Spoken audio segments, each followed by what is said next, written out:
renovated our offices last year, just about a year ago. Completely gutted this third floor and brought it up to the new standard of office buildings, where we have a lot more collaboration space, we have a lot more training space, and I'm really proud of what they did. I mean, we have LED lighting, we have video conferencing capabilities, and it really has brought our company together and people to work together and engage with each other. So enjoy your stay here, and I hope it's a fruitful day for you. I'm putting the pressure on you, Joe. You always do. I know. Right? Well, my attorney's right around the corner, Tom Mikowski. I can bring him over at any moment. But he gets paid by me. You know how attorneys are. Okay, enjoy. Thank you. Thank you. I don't know how I can go full screen, but.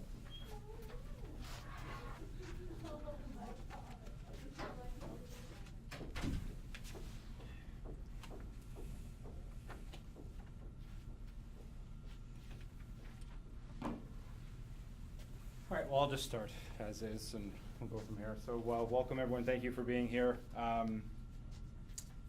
Today we're going to talk about Engage. It's going to be a brief discussion. It's really used as just an educational tool. Some of you are very familiar with what Engage will represent, and what we try to do with understanding everyone's time constraints. We try to push everything we can into this one quick seminar to educate you, but also with our friends at Cole Creative, we have an opportunity to record these, and we post them online. Lindsay Bezick, our Vice President of the Chamber, who just stepped out a moment, she's put a dedicated page on our website for this Engage program, which we'll learn about, but also today's recording will be up there, so it's a way for members who can't attend today, they could view it either tonight or at their leisure. So with that, Engage is led by our executive team, essentially handling what Engage is, and Wico Van Getteren, our president, should be arriving shortly. Lindsay Bezick, who I just mentioned, is walking in the back of the room, is the vice president of the Greater Wilkes-Barre Chamber. Megan Flanagan, who is here as well. Megan handles the PR and communication side, and will be integral how we report and push out information regarding Engage. And then me, Joe Boylan, serving as a consultant for the Greater Wilkes-Barre Chamber. We also have other team members here, and Lauren and Ben and Matt from the Chamber do a fantastic job behind the scenes of essentially pulling all these programs together and helping us orchestrate them in different capacities. So thank you guys as well. But these are the four folks. Four of us will be the ones conducting the interviews and going through the Engage process with you. So just to take a moment to let you know who we are. So what is Engage? Engage is essentially a business retention and expansion program offered by the state. Probably about 10 years ago, up till about 10 years ago, business retention and expansion activities were funded in direct line items for economic development organizations through the Commonwealth. And as I said, about 10 years ago, they kind of disappeared. And this is, Engage is the Commonwealth's way of putting together some new funding streams to help allow organizations to go back out and conduct these activities. So they rebrand it, they call it Engage, and put us all through a competitive process within the Commonwealth to put proposals forward to provide unique opportunities of doing business retention and expansion activities. We submitted, we were the only non-prep partner who was asked to participate because of our unique delivery service at the end, which I'll talk about. But all you need to know, essentially, Engage is for us to conduct interviews and discussion points so we, as an organization, can help understand what your needs are, what your challenges, and where there are some opportunities, and how we could connect you to the right resources to help advance, to meet those challenges. So how does it work? It's very simple. So our unique approach with limited budgets and limited resources, we put together these, if you want to say, town halls or community type events where in person, but also, as I said, recording as well.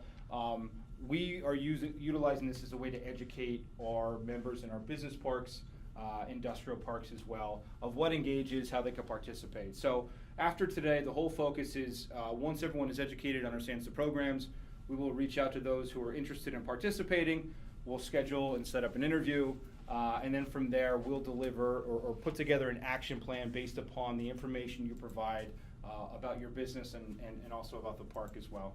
If you can't get it, that's okay. Don't worry about it.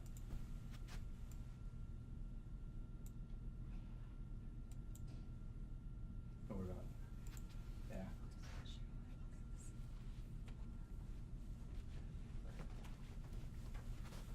So what are we collecting? So everything that you would normally find in a business retention expansion program, your basic business information, how many jobs you employ, what different sales components, what are your markets, type of products do you offer, what type of services. We also look to understand what your future, what your outlook is on the region and Pennsylvania as a whole.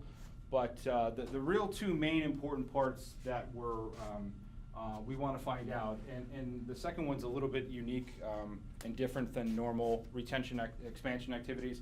One, standard. We want to identify where there's some opportunities and challenges, whether it's workforce, whether it's financing, whether it's infrastructure, whatever it's related to you and your company, of where there's opportunity for us to provide assistance.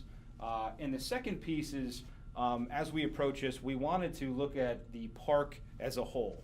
Our engaged procedure is really focusing on 5 major areas. We're looking at the Highland Business Park, which we visited 3 weeks ago, Hanover Crossings and Hanover Industrial Estates, which we visited last week. Today, this being East Mountain Corporate Center, and then on May 31st, we'll be in the Crestwood Industrial Park. And so not only when we go out and conduct these engaged activities are we looking to understand you and your company and how we could help, but we want to understand your viewpoints on the park in general. Where are necessary upgrades, or where do you see some challenge that you face? I know we talked about, in Hanover, we talked about some infrastructure improvements, everything from signage to different components. Highland Park was a very interesting first kickoff event for Engage. We had representatives from the hotels there, from the arena, and other businesses in and around the Walmart area. And one of the things they came back to is working with PennDOT to have better signage off of the exit to get into the arena, to try to change some of the issues that are occurring there. It's causing nightmares for everyone around. So they came together, proposed, and so that's one of the things that came out immediately. So that's an important thing that I think is a little different than in the past. We're trying to understand what else do you see, where do you see opportunities in the park in general. So what can you expect, or what is the process? So in past experience, and Jim, you could always speak to this, BREP activities, the Commonwealth would provide you with about an 18-page survey that you would have to go through and ask question after question through the process. It was painful. Some would take almost a day, I think, to go through, and in most cases, I felt like you would get to question 3, and then the conversation would veer off, and you would never get back. So, as the state rolled out Engage, their focus was they wanted to be more of a conversation. So they've provided guidelines in which we want to, or information they want to collect, but it's not required where I have to ask those standard questions. They want the dialogue to be dictated by the business themselves, and really just to get an understanding. And it goes back again to what are your challenges, where are some opportunities, and really go from there. So that is very key because it allows us to collect information on a variety of formats, okay? We would suggest conducting these in person. However, we can go through whether it's on the phone or also setting up an online component where you could start to feed that information as well. And I think that's our focus through the Wilkes-Barre Chamber side of we understand the time constraints that you have, and sitting down with us for a whole day might not be the best way to utilize that time. So different platforms that we're setting up that you could provide us with this information. And at the end of the day, all we're looking to do is take that information and build you an action plan. So whether that is identifying potential workforce issues that you may have, whether it's some financing, infrastructure, any of those items that you could see that we'll pull out from the needs assessment, we'll put together an action plan that could help deliver you the resources, the referrals, and the partners, and our friend Ken just came in from Ben Franklin, we'll bring up in a little bit, within that action plan of how we could actually meet your goals and your challenges. I think this is where we start to separate from maybe other engaged programs being conducted through the Commonwealth. Really, on the Commonwealth side, they're just really interested in identifying what your needs are. Our proposal back was we felt confident. We spent the better part of 3 years strengthening our partnerships with our PrEP and non-PrEP partners, locally to put together a good base of referral ability that we have to actually deliver the services and the resources you need to meet your challenges. And I think that's the thing that we're focusing on. Information is key, but we want to be able to deliver for you. So that's the process, essentially. Identify the needs, create an action plan, and start to make the referrals for you. So I just mentioned it, how we actually deliver. The Wilkes-Barre Chamber has a unique concept that we've been working on. I'll start off with PREP. PREP is our regional body that is comprised of economic development, business development, nonprofit organizations in the region. We work together to ensure that understanding each other's strengths and weaknesses, that we can provide support and make sure that businesses in our area get to where they need to be. That is PREP. It's a statewide initiative. What we've also done in the interim is we identified a lot of needs that were coming through that weren't necessarily programmed for our PREP partners and really needed the functionality of what a chamber can provide in terms of value add to a company, to its members and non-members. And that led to the creation of Wilkes-Barre Connect. Wilkes-Barre Connect is essentially our online platform to identify needs and provide the right providers, the right services, and facilities to ensure that our businesses get the information and the services they need to grow in northeastern Pennsylvania.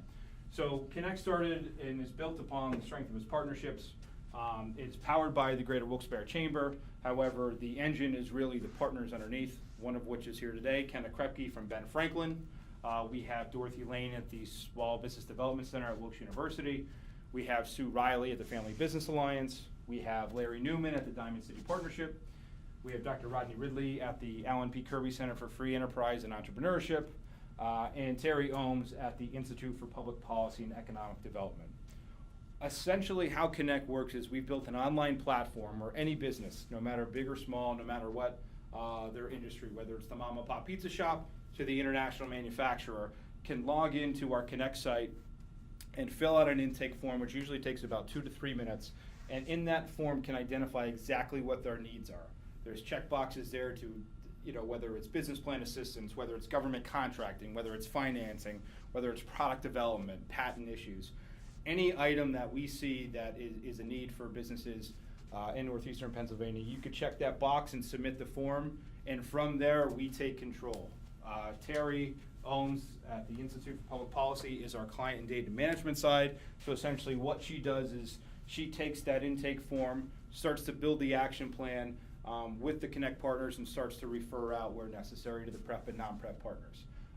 The whole goal for our side, especially in the economic development world, is it's a system which is preventing folks from falling through the cracks. I think too often than not, businesses would come in, someone would come up to Ken at a chamber function and say, hey, I need this service. And Ken said, nah, you got to go over here, and then ship over there, and then they're shipping them back, and we would lose them. This system now allows us to look and operate in one database. So we meet on the first Monday of every month. We could see existing clients in the database and make sure that they're getting on their pathway to meeting their goals. So that was the focus of Connect. So this is essentially the perfect marriage now, where I've got my PREP partners and now Connect partners, where for the first time in a long time, the Chamber at Wilkes-Barre has tools in the toolbox. So any need that we come across within any park or any location, we're confident that we've got the partners or the resources that we could help deliver to you to meet your challenges. So that's where we see Engage, as this was rolled out, is literally perfect timing for us. So this is our delivery method. Pretty straightforward, but confident in the process itself.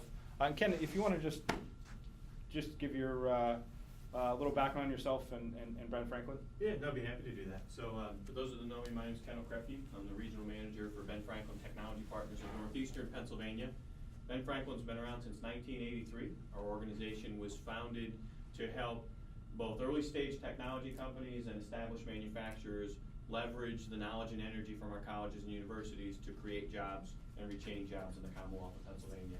So as it relates to the business parks that the Greater Wilkes-Barre Chamber is now meeting with to try to serve, I can essentially support a company through a product development project or a process improvement project and do two things for that manufacturing firm. Number one, we can identify a resource to support the project and essentially add value to the team from your plant or your organization that would be executing. And then number two, I can actually fund 50% of that project up to $25,000, and I can do that for multiple projects up to about $150,000. So traditionally what happens is if you're within a manufacturing setting, you walk around on a day-to-day basis, and you know that things could always be better, faster, stronger, but you're constrained by either time or capital, or it's just, listen, we have to get product out the door. And so what I can do is bring a series of resources to add people who are industrial engineers to help you solve those challenges and ultimately pay to sites to provide the support. The other thing, to give you a couple of examples, so we've provided projects for many of the major manufacturers here in northeastern Pennsylvania, some small ones and larger ones, but three that come to mind here within Luzerne County: Intermetro, Medico, and Cornell-Cookson. So in the case of Medico Industries, we've helped them do an analysis of energy within their facility, and we've helped them with one of their very specific manufacturing processes. As it relates to Cornell-Cookson, they are launching a new product associated with one of their doors, and we connected them to Wilkes University to help accelerate the product development process and cycle of launching that new product. And Intermetro makes shelving, right? They make shelves for healthcare, education, hospitals, and food service. And so they have a coating process and a manufacturing process that puts, whether it's a dip process or spray coated applications to their shelving products. We help them do an entire analysis of that operation to make them become more efficient, and ultimately, we partnered in that case with Penn State University. So whether it's Penn State U Park, or whether it's Lehigh University, or Wilkes University, or any of the other colleges and universities that are here, all the intellectual property that's associated with the project stays with an individual company. So the way I think of it, simply stated, if you walk around your facility and say, boy, we could do this a little bit better, a little bit faster, a little bit stronger, a little bit more efficient, well, guess what? I can bring a team of people to be supportive of that project, and then I can pay for 50% of that project. So really, we're a partner here to be supportive of the companies that are in the parks. I applaud the Greater Wilkes-Barre Chamber of Commerce, the Engage program. We're also a PrEP partner and be supportive of what PrEP is doing, because the more resources we can bring to your companies, the stronger you are, and the more jobs that you create and retain here in the Commonwealth, and specifically make northeastern Pennsylvania a great place. So I would be happy to answer any questions afterward, but I applaud the effort of Joe and Wico here, and look forward to supporting you in any way that I can. Okay, thanks, Ken. Appreciate it. And I went back. I think it's important to know Ken hit on some great things, and Ken again is one of many great partners that we have, and I think we pride ourselves on the strength of the partnerships and the ability for our partners to cover every component within an industry, every component of the business life cycle. We're confident that we've got a team of experts that can provide you with what you need, and I think the main takeaway from today is essentially Engage is the vehicle in which we can conduct and meet with you to identify your needs. So that's the first thing, and that's what we do through this program.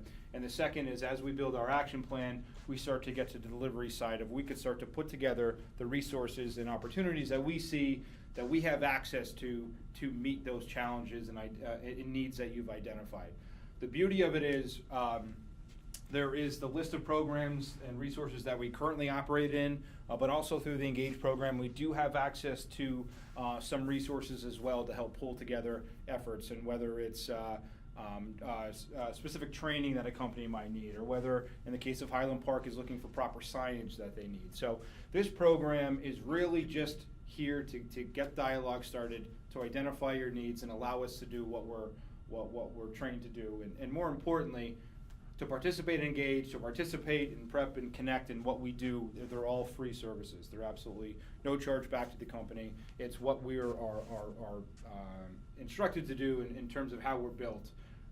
But that's the focus. So today, again, I just want to take a moment to let you know what Engage is.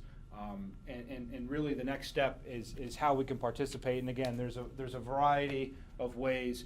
We'd like to conduct as many as we can in person. However, understanding your time constraints, we are flexible on how we could start to work with you to be a participant and Engage. Our phone number is there. Email us directly. We also have, as I mentioned, Lindsay Bezick had put up a separate page on the Chamber site dedicated to Engage, where you can find more information as well. But with that, I'm going to stop for now, and if anyone has any questions or comments or concerns or anything. And I think too, in general, where the dialogue went last week in Hanover Industrial Park was interesting. It was almost essentially conducting on-the-fly engage interviews. There we had a particular business that is expanding, Denke in Hanover Crossings. They identified their issue of finding qualified engineering candidates and their struggle with finding that connection. And we chuckled a little bit because we're in the midst of seeing two of our downtown higher eds, Kings and Wilkes, expand and contribute a large, significant amount of resources to expanding their engineering programs. This should be the perfect time for them, and there's just a disconnect. So this is the perfect platform we see were immediately identified as needs, and now Ken and I spent our Monday talking about it as well, of formulating a better system to make that connection. So that's what our goal is here, just to have that dialogue, understand what your needs are, because I feel at this time we're confident in the resources and the partnerships we have to start to make the connections for you. So, that any comments or questions or? Joe, how much has the subject of availability of skilled labor come up in your meetings with the other business parks? And has the sentiment been that it's a real problem? Or? Yes, all the time. That is the number one topic that comes up is workforce availability. We just sent out, we're just completing our government affairs survey that we do on an annual basis. For the first time, we actually we partnered with the Scranton Chamber, understanding this is not in one particular area, this is a regional issue, to understand. The thing I love in the survey is it identifies the companies that have had growth in the past 12 months, and then seeing what their ratings are of availability and quality of workforce. I can tell you last year wasn't that good, and it's tough. And I think we always say that people say there's going to be a workforce issue. I think there is a workforce issue. So some of the steps we're starting to take, I think Connect has started to be that kind of that short-term answer of how we can make immediate connections with our schools to try to build those pipelines. But I think we're looking at it long-term as well, of working with the Institute for Public Policy and how we could start to integrate into the K-12 model as well to start to align a better system. So it's on the forefront. For us now, I think this is our way of handling the short-term issues where we can, but ultimately understanding that there's got to be a more long-term strategy. Now, Ken, if you want to add on. I would say unequivocally, I mean, I'm fortunate I see the northeastern Pennsylvania from a pretty cool vantage point, because I work with startup companies with one hat that I wear, and then what you heard me talk about before are the established manufacturing firms that are in this footprint. And almost universally, whether you're a startup with 1 or 2 people, or you have 450 employees or 500 employees, that's the problem. The challenge is finding people who come to work on time, are willing to learn and willing to work hard. And it's an issue right now because the economy is humming. You know, you are all from across the board. The challenge I hear is I'm trying to make enough product to serve my customers, whatever that is, whether I'm a service-based business or a production facility.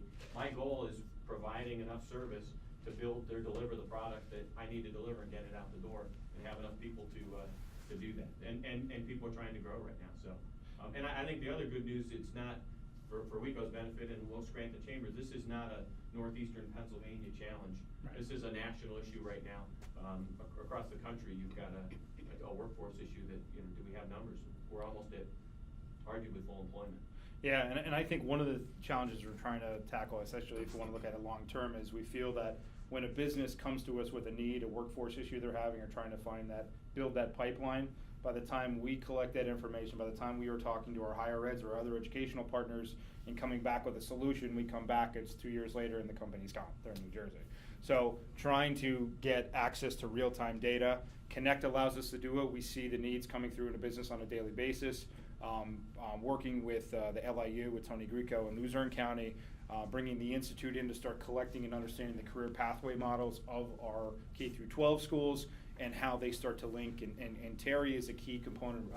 We feel from the Institute side, as she's based out of a partnership of 14 higher eds in Lackawanna and Luzerne County, so she's got the regional play. But now if we could integrate her into understanding the career pathway models in our K-12, and she's working with us on the Connect to get analysis of the needs of our businesses, we could start to work in more real time where we could address the short term, but more importantly start to plan long-term strategies.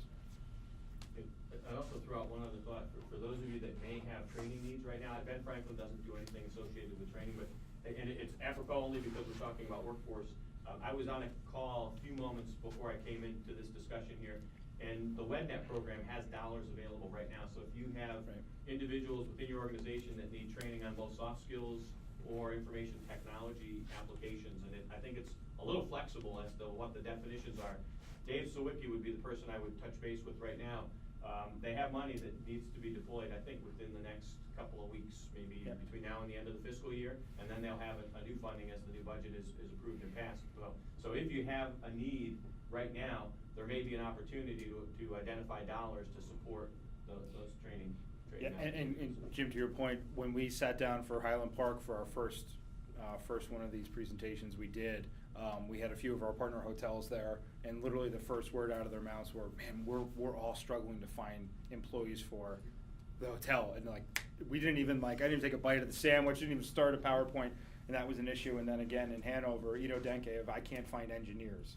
And so we feel this is the perfect opportunity to utilize Engage to start to identify these needs a little bit better, and then really do a better job of starting to structure the partnerships necessary and build the action plans that are required to meet the needs. Because I personally feel the resources are out there, and there's people doing some amazing things. There's great programs.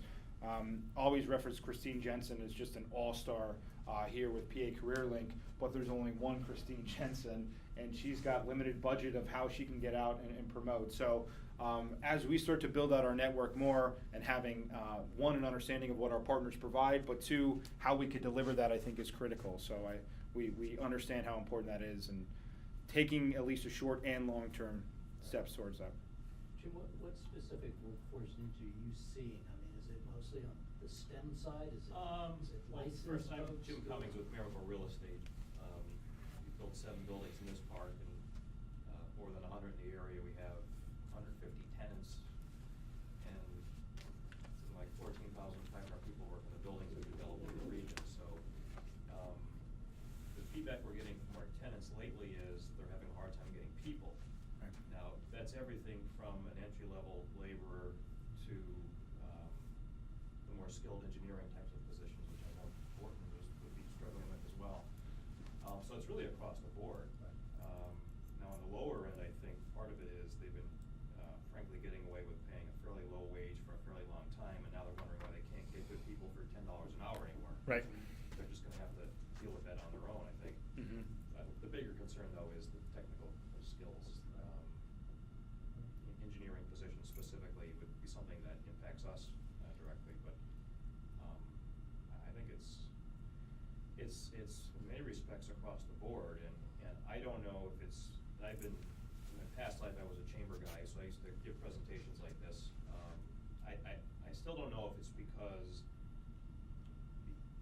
the educators and the employers, that there's still a disconnect there, where the educators don't really know what the employers need, or if it's because the area itself doesn't have the brand or the image we would want it to have. So when employers reach out to people to bring them in, there's a hesitancy to move into the marketplace. Or maybe it's a combination of the two. Mm-hmm.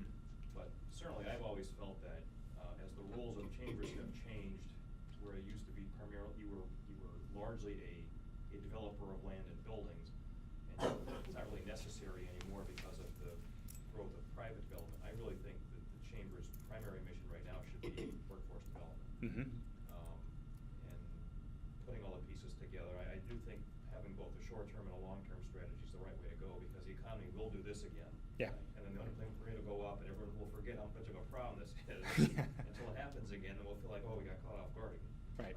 You know, so. Well, and to your point too, I mean, you talked about the businesses already in the area, which is great. I mean, we've got, what, 330 business in the area, 15,000 people employed. But if you look at what's on the horizon, I mean, we've got at least, and you know this from what you guys are doing too, we've got 2 million square feet coming on board, you know, very shortly, which, you know, the good news is maybe 2,500 to 3,000 jobs coming on board, but, you know, I think we're gonna have a bigger problem. And also to your point, you know, I think that you're gonna see, especially on the labor front with $10 gonna start to go up just because a lot of these e-commerce businesses that are coming in, they're coming in at a higher number as well, so they're gonna cannibalize into that as well, and I think it's gonna be an issue from that perspective. On the higher side, I think the nice part is that, you know, Joe and Ken and the team have been really working with the colleges now to say, okay, where are we going? What do we need from a STEM perspective, a skilled labor perspective? And I mean, you know, the engineering schools are really going into full speed. I mean, Wilkes is just finishing up their engineering school. You know, that Kings is going to be doing the same, but that's going to take 3 or 4 years before that starts to come into play as well. So that's going to be a little bit of an issue. And he's been working very closely with the high schools as well. And I mean, to try and get some of that stuff taken care of. And I think, you know, if you look at what we're doing with Connect, I think the one piece that we can immediately work on from, if your people, you know, are interested in, is this intern program. I think that's a very interesting one. You've got 50,000 college students within an hour's drive of here, and you know that from your marketing collateral. But I think, you know, if we can get a lot of these kids to stay here, and I think one of the ways to do that is to utilize things like the interns and turn them into, you know, into fully gainfully employed people for the area and get the best and brightest on board. Yeah, I think a couple points to that. I mean, I always use the example of Guard Berkshire Hathaway, where 75% of their interns were coming from outside of the area, coming from New York, New Jersey, when they were literally a stone's throw away from King's College and Wilkes University on either end. And it was the ability to connect. It was that disconnect that they had with the higher ed. So we had stepped in, God bless you, started to build the intern platform, which is part of Connect. Is essentially a regional online platform to better connect students and businesses in the area. And the whole focus is to try to keep that talent here. And they believe so much in it, they've actually sponsored us and helped us, bless you, launch intern just a month ago. So I in my personal opinion, I think so much, Jim, and you could speak to this, the time and the energy and just the sleepless nights that you go through of either attracting or expanding a company in this region. It takes so much energy, but it feels like that is the small hill to climb when you finally get them here and say, okay, now they've got to hire 500. They're located in a park where I can't get public transportation to. It's a never-ending cycle. So we've been working with LCTA, and I know a lot of partners have as well. There's so many components of not only educating, getting quality workforce, but how do we even get them to the position? So there are a lot of challenges out there. We feel, though, that we're starting to build a good team and a good partnership, and I think everyone realizes that we can't work alone. It's going to require everybody to come together to try to address these issues. I think the other thing too that's important, and I apologize that I was a little bit late, is that this Engage and Connect isn't just a program du jour for us. I mean, this is really, to me, is going to be part of the operation, part of the process that we need to start doing a little bit more. I mean, you know, from a chamber perspective, in the distant past, you know, we certainly did a great job working with folks like Miracle to turn a lot of these scarred mine lands into really decent industrial parks. But I think, you know, in the recent past, I think the chamber's sort of kind of unhooked from a lot of that, you know, of what we've been doing in the industrial park, and we really want to remedy it with these programs. So, you know, we're doing these town halls. We expect that these things are going to start building up. And it's not really just, and you just talked about this coalition, it's really not just us trying to get these things going, but also one of the things that came up in the Hanover Estates one is, you know, potentially the opportunity for a networking type of thing between the property owners, the businesses in the group to just start to get together, which they haven't really done. And if we could even be the impetus of that, that's a good thing. They have one of those in Humboldt Industrial Park in Hazelton, if you want an example, a case study of it. I understand they meet all the time, and it's pretty effective, and the employers like it. It's because I was a part of the number of the original discussions in Humboldt, and what it did is it gave people a voice to say, hey, what about that curve? What about the traffic flow? What about, and they had a simple issue with 911 because the way the line runs for 911 call, you could call and get routed to a wrong center. So now there was a delay as to who should respond and how and what. So they were able to address real issues, you know, relatively quickly and it created a nice dialogue. Sometimes I call it creative tension. Sometimes it's like, you know, people want to vent a little, which is okay. Yep. But then you get a chance to hear the message and have it be addressed, as opposed to, nobody cares, you know, why isn't anybody helping or addressing what's happening there? So I think it has worked out very well for the folks at Can Do and Humboldt. Yeah, and just again, in the interim, in the Highland Park side, you saw the hotels and you saw the arena interacting. I know they had already brought in Will Beekman at the Kirby Center and brought us in to help just start pushing information out more, of understanding what's coming in and really working together. I think on the arena's mind, it was just after the wrestling event that they hosted there, of how they can get more into providing statewide events like that, and being partners with the hotels and the chamber of helping pull that together. So I think it's definitely a great idea, just to give that platform that the discussions could occur. And I see it just another opportunity, particularly with what you guys are doing with this Discover NEPA. I just think that that's a great platform that we might be able to take a look at from even just from a social media perspective, to kind of, use that as a kind of a platform that helps us to get some of the message out, the attraction pieces, as well as also just the maintenance of it. You know what I mean? So I mean, love to work with you guys on that. Yeah. And I think the beauty of Engage is, again, the state rolls this out.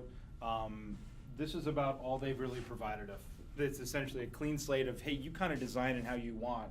So for us, we see issues are never too small, too big to come through Engage. That's the whole point, to continue the dialogue, to start identifying what needs are. So this is a platform to do it. And again, against what the normal BREP procedures were of on-site visits, going through endless amounts of survey questions, this is more, loosely based upon conversation. So we're excited about that. I think it provides a good opportunity to really have true conversations, identify what needs are. So this is, we feel, a platform, and there's many ways you can get in touch with us, but I think it's great. Even if you feel there's something small, please call us and we'll just have a conversation and see how it can be helpful.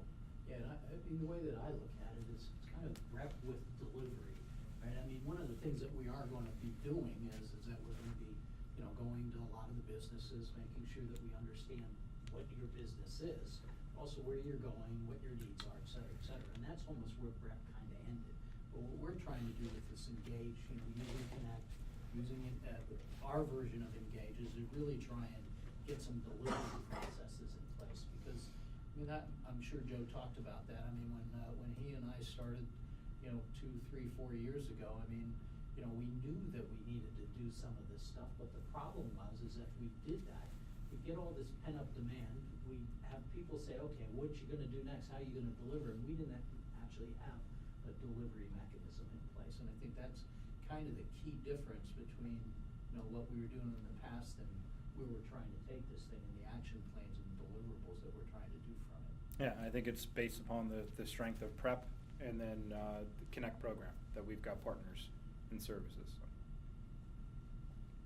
Can we go back just a minute? Yeah. You had mentioned talking about going to the K-12 schools. And Mm-hmm. One of the things that we did in relation to our struggles with the workforce was we doubled our efforts on interns. So we have we completely doubled that program incoming here in the next couple of months. Mm-hmm.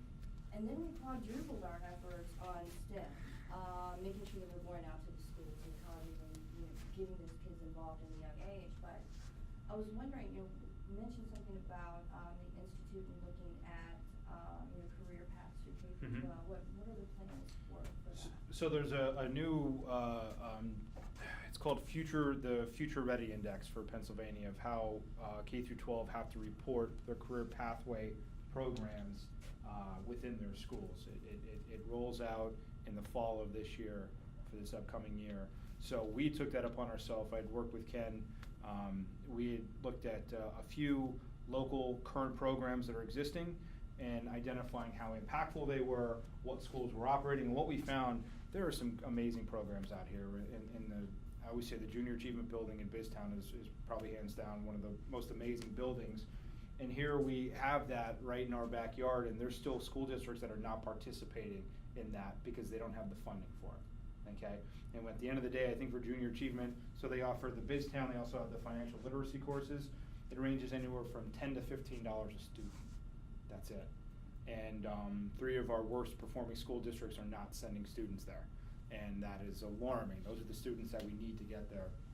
We look at something like the YES program and working with the NEPA Manufacturers Council. They, up to a couple years ago, they were only in the Crestwood school district.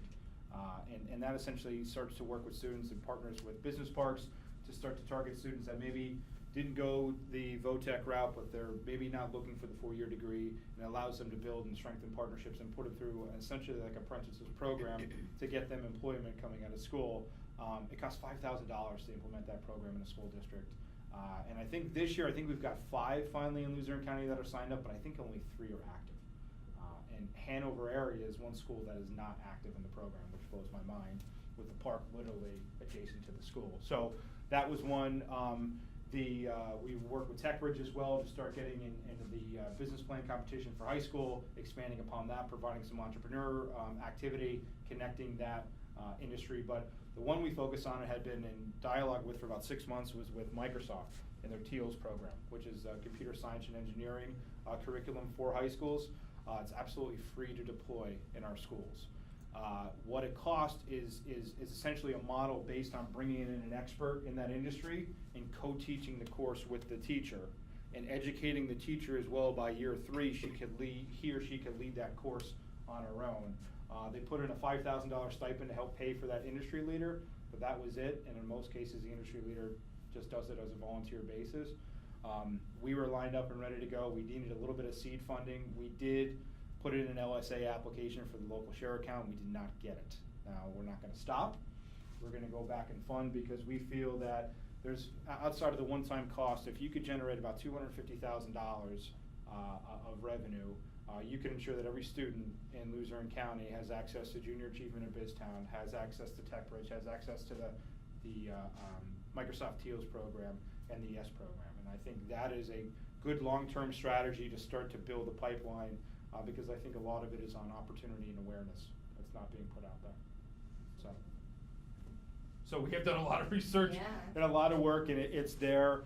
And I think next year, looking ahead, it's about building an even stronger coalition and partnership around that. And we see an opportunity through that local share account that we could fund a small portion of those annual funds towards education, which can go a long way towards addressing some of the workforce issues we have.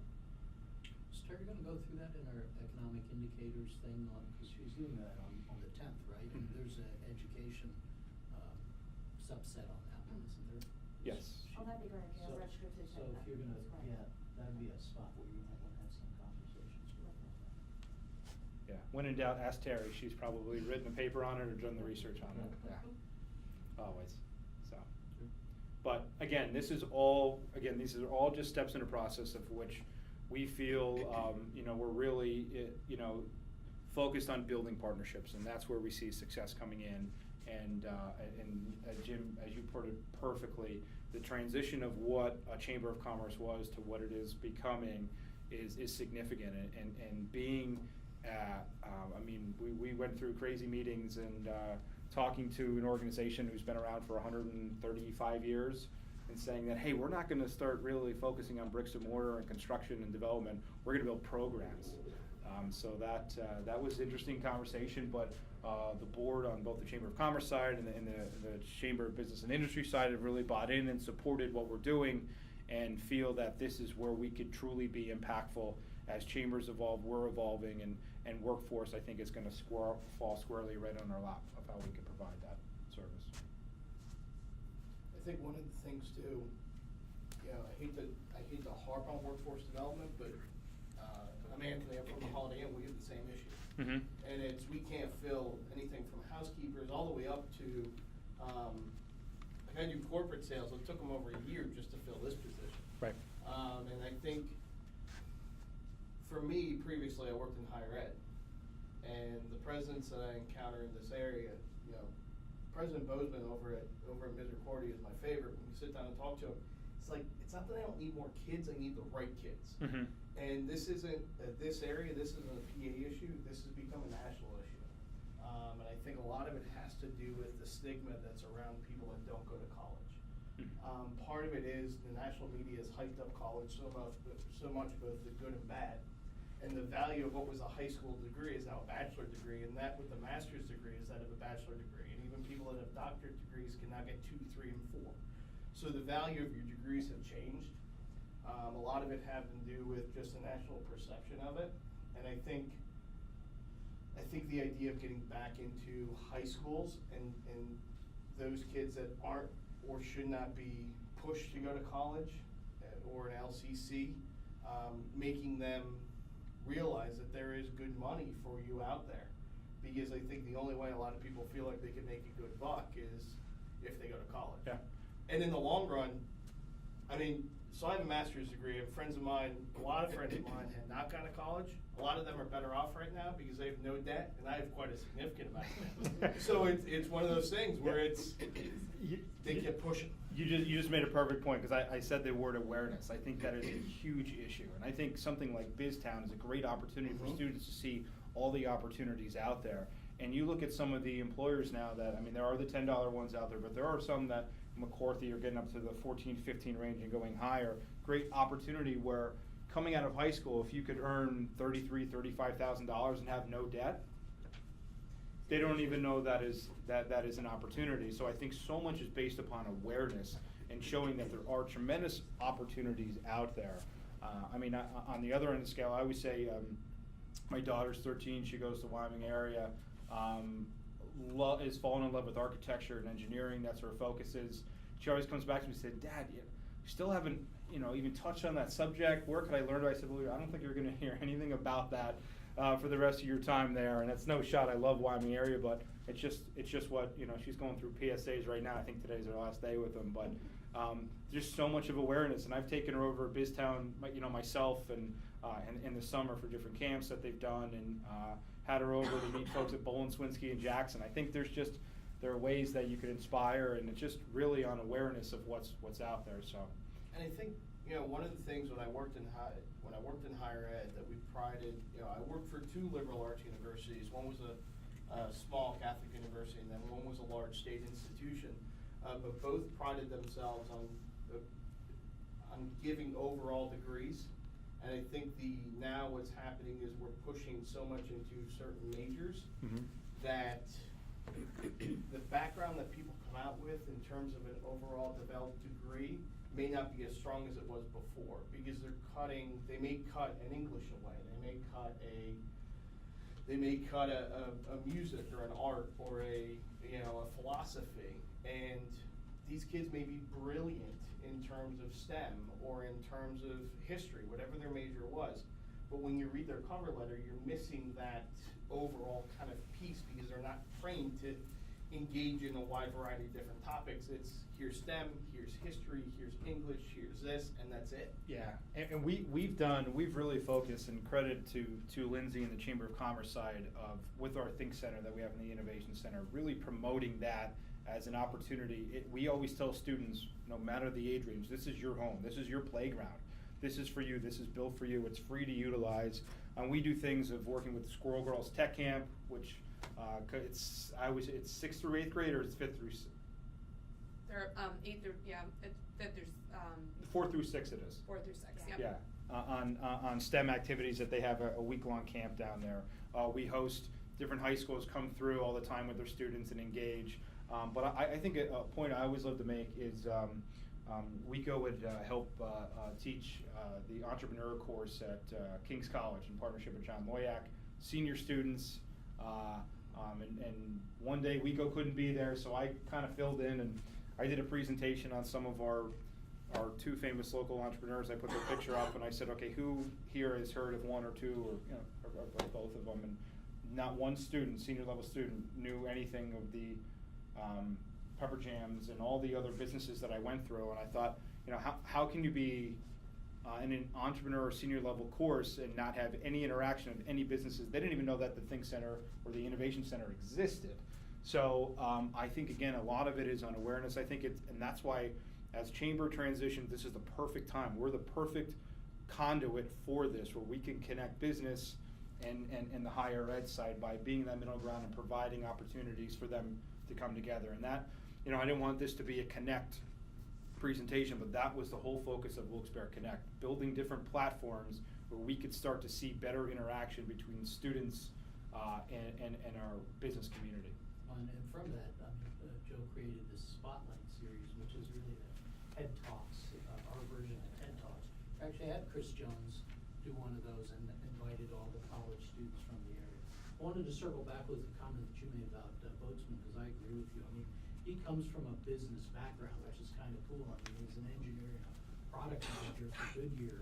And so a lot of the things that he's doing is actually very practical. I mean, his big investment, the $30 million investment they're doing there is on the Science Center, and it really feeds into the biggest industry, or the biggest industrial segment we have here on the med side is, on the healthcare side is, what are we doing to feed into the 50,000 people that we've already got over here, and how are we setting that up? So you've got, him doing that with his place, you've got Kings with Loyac with the Allied Health, that they're gonna be doing in the Old Times Leader building, so we're starting to build on those things, but we still have a long way to go, and I'd like to circle back with the other piece that, if you look at what Tom Leary on the LCCC side is doing, I mean, he's actually now focusing not so much in getting the degrees as much as he's getting, the certifications in some of those things and some of the skill sets that we need.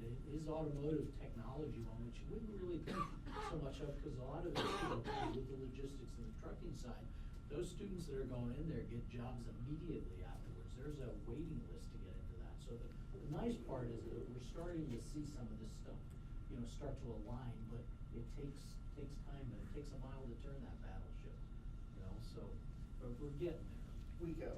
I'm gonna pose a question to you, just because, as said, in the previous life, I lived in bigger cities, and kind of interacted with some chambers differently. How do we do a better job of businesses and of a region as a whole promoting ourselves on a more regional and national level? And the only reason why I pose that question is because places that I had worked at previously, the Allentown area is really starting to boom, and with the developments of what they did at Lehigh, with both the Iron Pigs, and I'm talking from a sports perspective, that's my background, but with the Iron Pigs and now what the Phantoms have, they've had not only concerts galore, but they've brought in additional opportunities with some Sixers games, with some, the Phillies are up there more. How do we as a whole, and it's going back to the national stage, but how do we as a whole promote ourselves better? Because we have the same things, and the area has evolved so much since I've left, and we could start making bids for some larger pieces that'll help us, that'll play into the stigma that we're just an old coal mining area, that'll play into the stigma of us just being, kind of stuck in the past. How do we start to play those to get some larger bids? And I think, for me, and these guys get sick of me saying this, but I think it's developing a strong coalition of ABCs.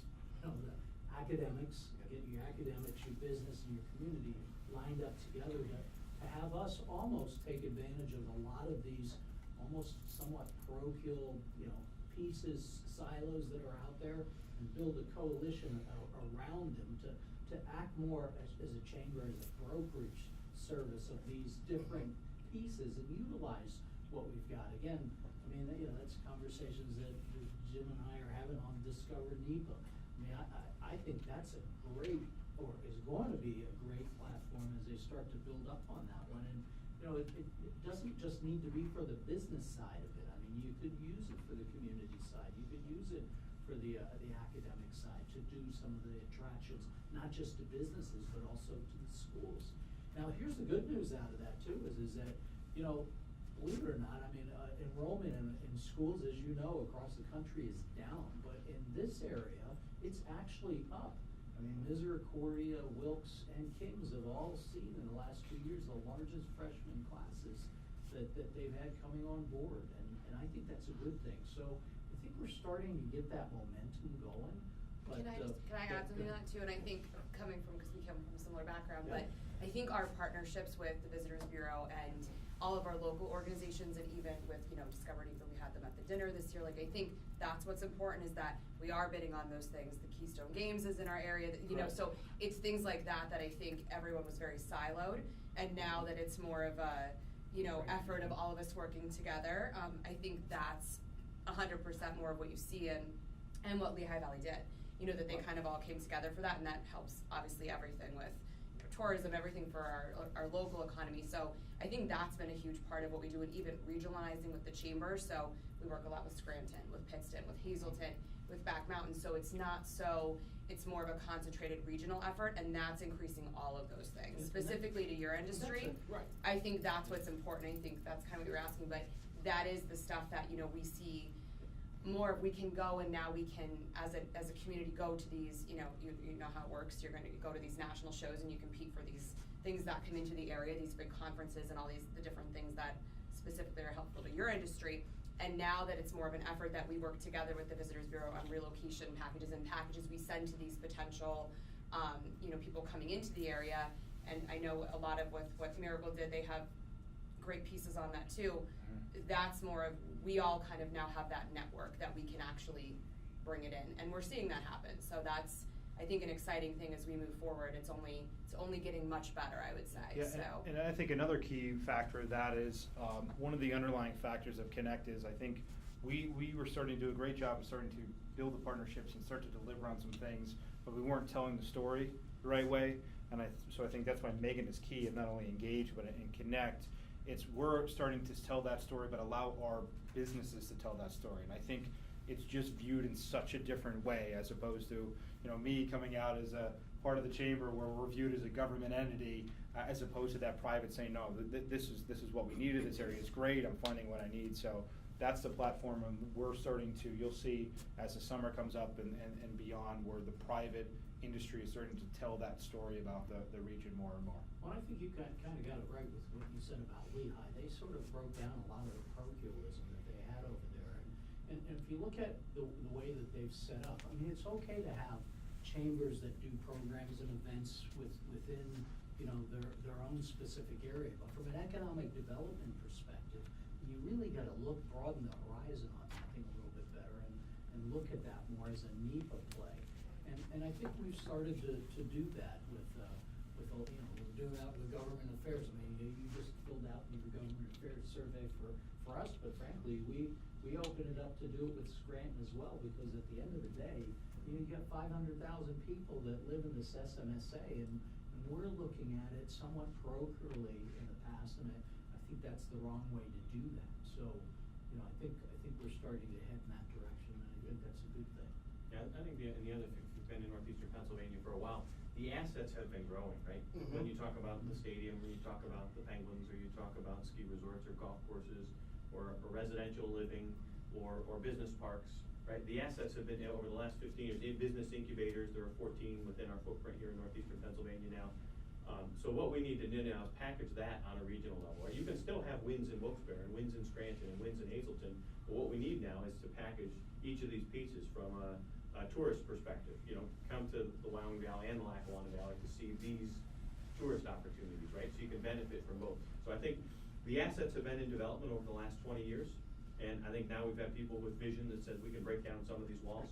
And so I think we're at that juncture now, or whether it's at the academic side, or whether it's the tourism side and the play side, or whether it's where you live.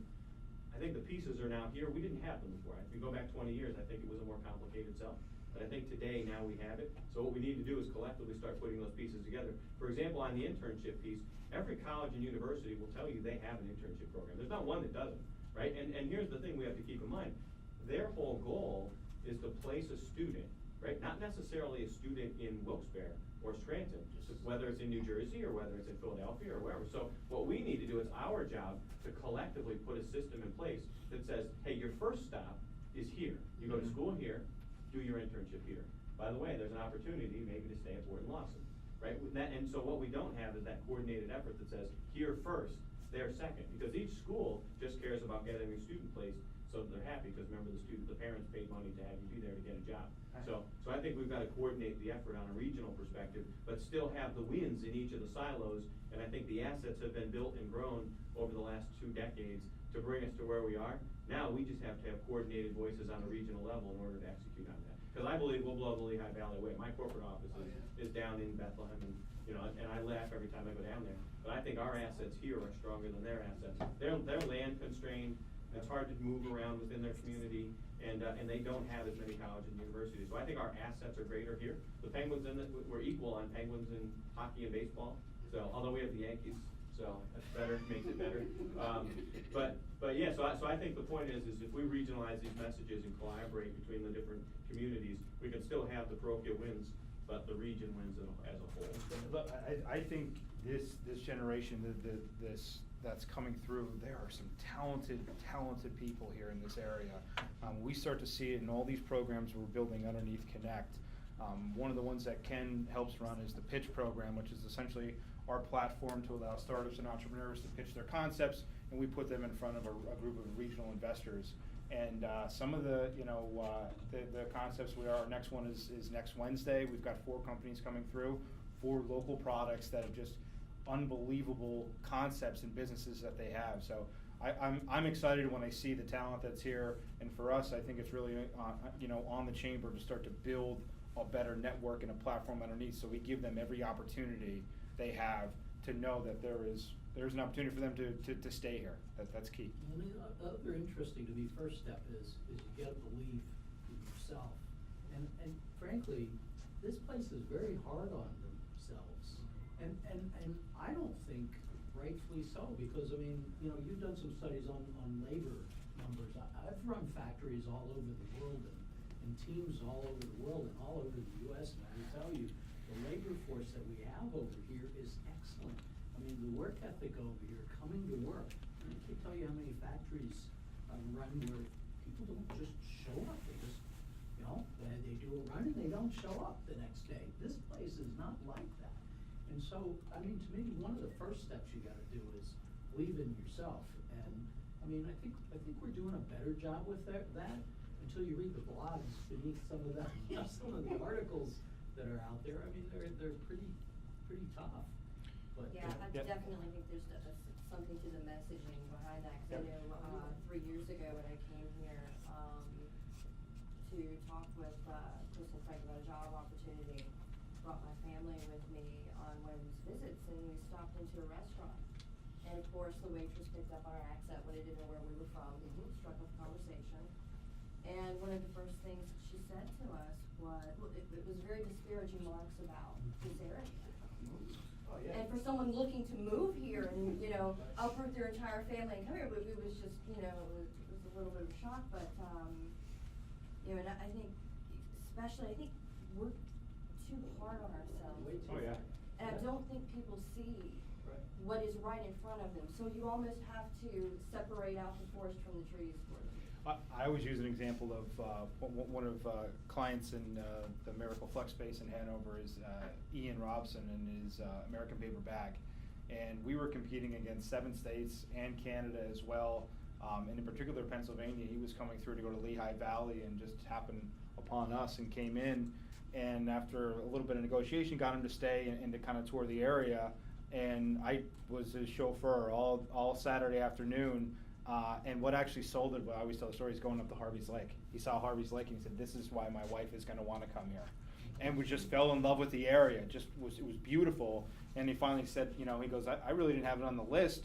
He said, when I Googled Wilkes-Barre, he said, and on YouTube, after I watched your chamber video, the next video that came up was about drug use and this and that, and it was just horrible.